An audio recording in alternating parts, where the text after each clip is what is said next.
China और USA electric vehicles में एक दूसरे से आगे निकलना चाहते हैं। इलेक्ट्रिक कार्स की ये रेस अब और भी ज्यादा जोर पकड़ती जा रही है, क्योंकि ये बात तो हर कोई जानता है कि आगे आने वाला वक्त इलेक्ट्रिक कार्स का ही है। लेकिन क्या चाइना इलेक्ट्रिक कार्स और सोलर टेक्नोलॉजी में यूएसए से आगे निकल चुका है?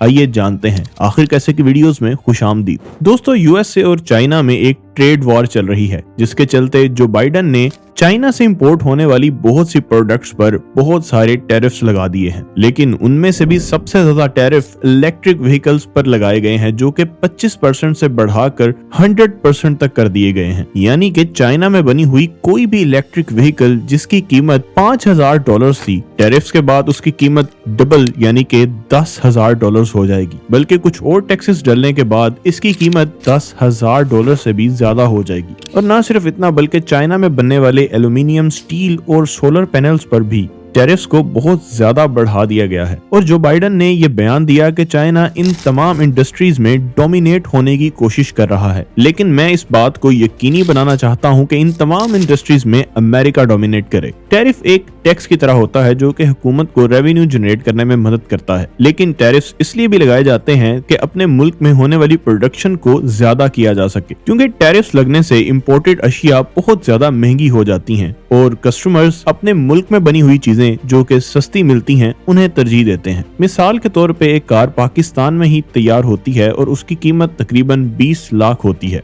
लेकिन बिल्कुल वैसी ही कार चाइना में 10 लाख में तैयार हो जाती है। तो जाहिर सी बात है कि कस्टमर्स चाइना में बनने वाली कार को ज्यादा प्रेफर करेंगे, जिसका सीधा सा मतलब ये होगा कि पाकिस्तान में मैन्युफैक्चर होने वाली कार्स की डिमांड बहुत कम हो जाएगी और पाकिस्तानी ऑटो इंडस्ट्री को बहुत ज्यादा नुकसान होगा। और ऐसी सिचुएशन में अगर पाकिस्तान चाइना से इंपोर्ट होने वाली कार्स पर 100% या उससे भी ज्यादा टैरिफ्स लगा देता है, तो चाइना से इंपोर्टेड कार्स की कीमत पाकिस्तान में बनने वाली कार्स से भी ज्यादा हो जाएगी, जिसके बाद जाहिर है कस्टमर्स पाकिस्तानी मेड कार को ज्यादा तरजीह देंगे।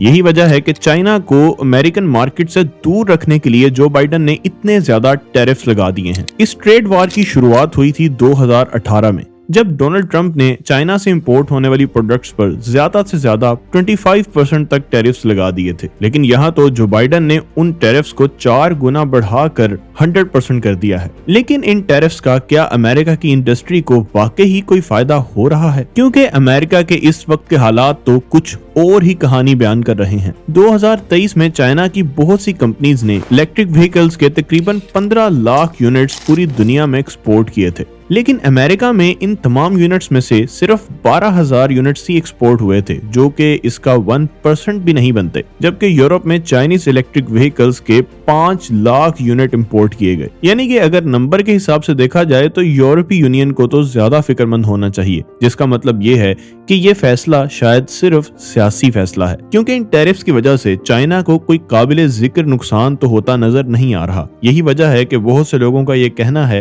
कि जो बाइडन ने इलेक्शन के दिनों के लिए ये तमाम टैरिफ्स लगाए हैं, क्योंकि 2019 में जब ट्रंप ने टैरिफ्स लगाए थे तो जो बाइडन ने उसकी बहुत ज्यादा तनकीद की थी। और उस वक्त जो बाइडन ने कहा था कि ये टैरिफ्स तो अमेरिकन शहरियों पर बोझ है, क्योंकि ये टैरिफ्स तो उन्हें ही अदा करने पड़ेंगे। लेकिन यहाँ पर जो बाइडन ने टैरिफ्स की वजह ये बताई है कि वो चाहते हैं कि अमेरिकन इंडस्ट्री डोमिनेट करे। लेकिन मामला तो यहाँ पर भी कुछ और ही लग रहा है। 2022 में 1.9 मिलियन ईवीज के करीब चाइना की सिर्फ एक ही कंपनी ने मैन्युफैक्चर की, जबकि अमेरिकन कंपनीज इस लिस्ट में दूसरे, चौथे और 18वें नंबर पे आती हैं, जिसमें सबसे ज्यादा मैन्युफैक्चरिंग टेस्ला, उसके बाद जीएम और उसके बाद फोर्ड ने की। लेकिन टेस्ला की सबसे सस्ती इलेक्ट्रिक व्हीकल के लिए भी अमेरिकन को $45,000 पे करना पड़ते हैं, जबकि चाइनीज कंपनी BYD की सबसे सस्ती इलेक्ट्रिक व्हीकल चाइना में $9,500 की मिलती है, यानी कि अमेरिका की सबसे सस्ती व्हीकल से 5 गुना सस्ती। यहाँ तक कि इन टैरिफ्स पर एलन मस्क ने भी कहा है कि ये मार्केट को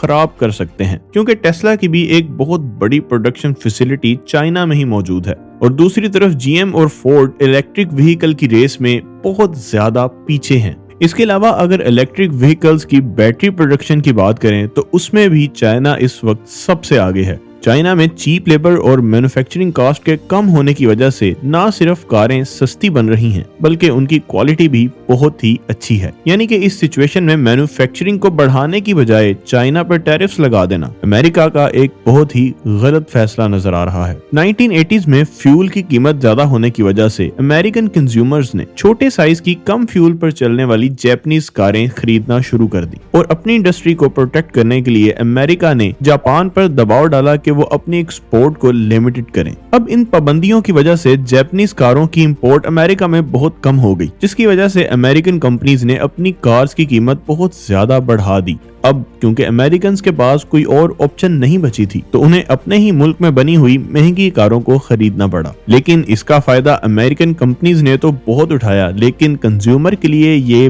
बिल्कुल भी अच्छा फैसला नहीं था। और इस वक्त भी अमेरिका का ये फैसला आम लोकल बंदों के लिए तो बिल्कुल नहीं लग रहा। और इसी तरह की गलत पॉलिसीज की वजह से 2023 में दुनिया की 60% ईवी सिर्फ चाइना में ही सेल हुई, जबकि अमेरिका में सिर्फ 10%। यानी कि चाइना इस फ्यूचर टेक्नोलॉजी में अमेरिका से बहुत आगे निकलता जा रहा है, जबकि अमेरिका ये चाहता है कि उसके इत्तेहादी ममालिक भी अमेरिका की बात मानकर चाइना में बनी हुई चीजों को कम से कम कर दें। लेकिन यूरोप को देखें तो यहाँ पर तो चाइना की व्हीकल्स बहुत ही ज्यादा बिक रही हैं और सस्ती होने की वजह से कंज्यूमर्स इन्हें पहले से बुक करवा रहे हैं। और देखा जाए तो हर साल इनकी परसेंटेज और भी ज्यादा बढ़ती चली जा रही है। और यही वजह है कि यूरोप ने भी अब अमेरिकन प्रोडक्ट्स पर 38% तक टैरिफ्स लगाने का फैसला किया है, जो कि पहले लगे हुए टैरिफ से मिलकर 48% टैरिफ तक चला जाएगा। लेकिन जर्मनी यूरोपीय यूनियन के इस फैसले से बिल्कुल भी खुश नहीं है, क्योंकि यूरोपीय यूनियन में कार मैन्युफैक्चरिंग का सबसे बड़ा शेयर जर्मन कार कंपनीज का है और 2023 में जर्मन कार्स जैसा कि वॉक्सवैगन और BMW जैसी कंपनीज की 29% कार्स सिर्फ चाइना में ही फरोख्त हुई थी। और अगर चाइना इसके जवाब में यूरोप की प्रोडक्ट्स पर भी टैरिफ आयद करता है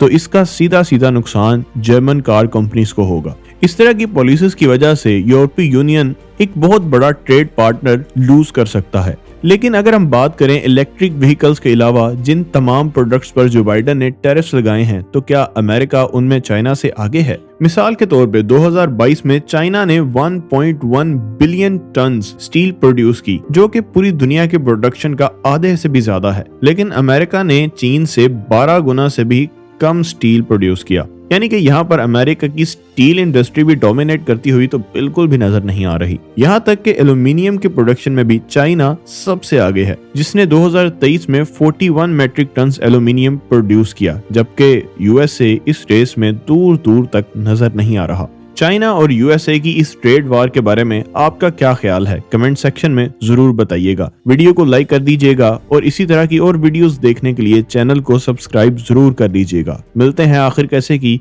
एक नई वीडियो के साथ।